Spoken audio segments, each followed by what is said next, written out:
काय याच्यावर म्हणणं होतं? तुम्ही त्यांच्याशी बोलणं केलं का? काय नेमकं कारवाई संदर्भात काय होणार आहे? एवढं मोठी वाळू माफिया जर का उघडपणे फिरत असताना त्यांच्यावर कारवाई असेल किंवा मग तलाठी जो तुम्ही उल्लेख करताय त्यांच्यावर कारवाई होणार? नाही, खरं म्हणजे ही बाब मी सन्माननीय महसूल मंत्री महोदयांकडे सविस्तर आता लिहून देऊ लागलो. यामध्ये 2 जण सामील आहेत. त्यांची जी रॅकेट आहे, सन्माननीय तहसीलदार महोदय वाघवाड आणि तिथलेच पीआय आहेत राठोड, ते यामध्ये प्रचंड गुंतलेले आहेत.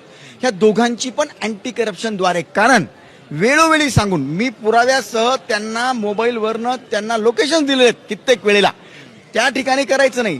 इतकंच नाही, काही वेळेला त्या कारवाई दाखवायच्या, पीआय राठोडनी कारवाई दाखवल्या आणि रात्रीतनंच पुन्हा हेवामध्ये ते चोट्टे सगळे माफिया घेऊन जायचे.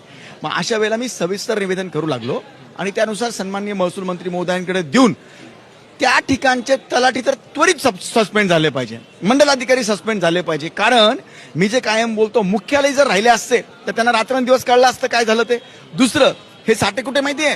गावात जाताना डायरेक्ट रस्त्यावर साठे आहेत, असे डोंगराच्या डोंगरात सारखे, तरी तलाठ्यांना लक्षात येत नाही. आणि जवळपास हे 5-5, 6-6 महिन्यापासूनचे साठे आहेत, सातत्याने ते सर्क्युलेशनमध्ये चालू असतात. म्हणून या संबंधित तलाठी आणि मंडलाधिकारी आता वेळेवरच सस्पेंड केलं पाहिजे. पीआय राठोड